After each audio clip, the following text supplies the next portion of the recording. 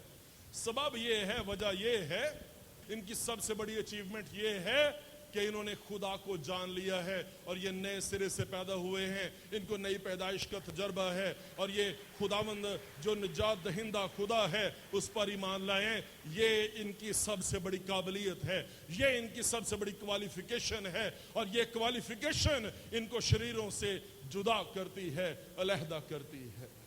خدا ایک ہی بات آپ سے پوچھے گا، اور وہ بات جو آپ کو قصوروار ٹھہرائے گی یا آپ کو راست باز ٹھہرائے گی، وہ بات جو آپ کو آگ کی جھیل میں ڈالے گی، یا وہ بات جو آپ کو خدا کی حضوری میں کھڑا کر دے گی، خدا کے تخت کے سامنے کھڑے ہو کر اس کی پرستش کرنے کے قابل بنا دے گی، وہ بات جو آپ کو رونا اور دانتوں کا پیسنا اس میں سے نکال کے ہنسی اور راگنی سے آپ کے منہ کو بھر دے گی، وہ بات یہ ہے کیا آپ نئے سرے سے پیدا ہوئے ہیں یا پیدا نہیں ہوئے؟ اس بات سے فرق پڑتا ہے، فرق پڑتا ہے۔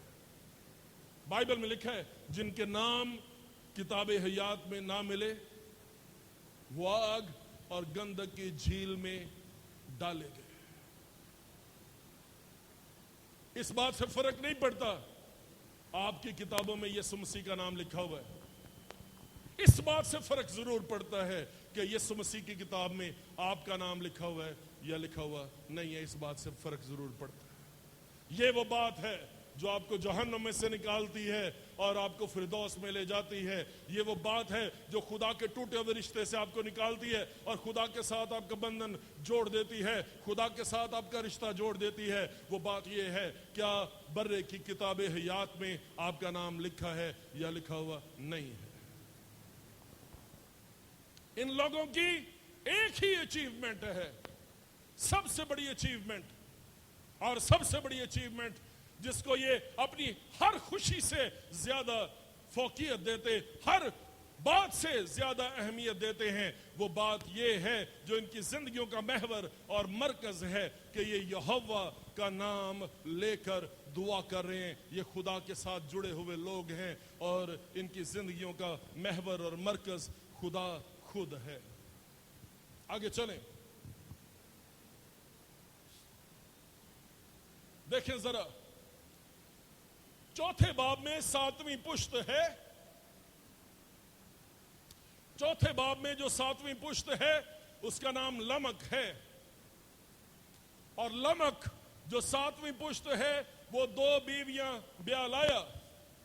یہ 7ویں پشت ہے، یہ 7ویں پشت جو پرفیکشن کا عدد ہے، جو کاملیت کا عدد ہے، 2 بیویاں بیاہ لایا اور خدا کی شریعت کو، خدا کے کلام کو توڑنے کا سبب اور موجب بنا ہے۔ یہ چوتھے باب کی 7ویں پشت ہے۔ اب 5ویں باب کی 7ویں پشت جو ہے اس کا نام ہے ہنوک۔ 5ویں باب کی 7ویں پشت کا نام ہنوک ہے، اور ہنوک 65 برس کا تھا، اور ہنوک 65 برس کا تھا جب اس سے متوسلہ پیدا ہوا، اور متوسلہ کی پیدائش کے بعد ہنوک 300 سال خدا کے ساتھ چلتا رہا۔ ٹھیک ہے، متوسلہ کی پیدائش کے بعد وہ خدا کے ساتھ 300 سال چلتا رہا۔ اس کا مطلب پتہ کیا ہے؟ اس کا مطلب یہ ہے کہ کوئی بھی شخص پیدائشی کرسچن نہیں تھا۔ مسیحی بننے کے لیے آپ کو نئے سرے سے پیدا ہونا پڑتا ہے۔ آمین۔ 5ویں باب کی جو نسل ہے اس کی آپس میں بڑی زبردست رفاقت ہے۔ غور کریں، یہ سارے ہی لوگ اکٹھے ایک ہی وقت میں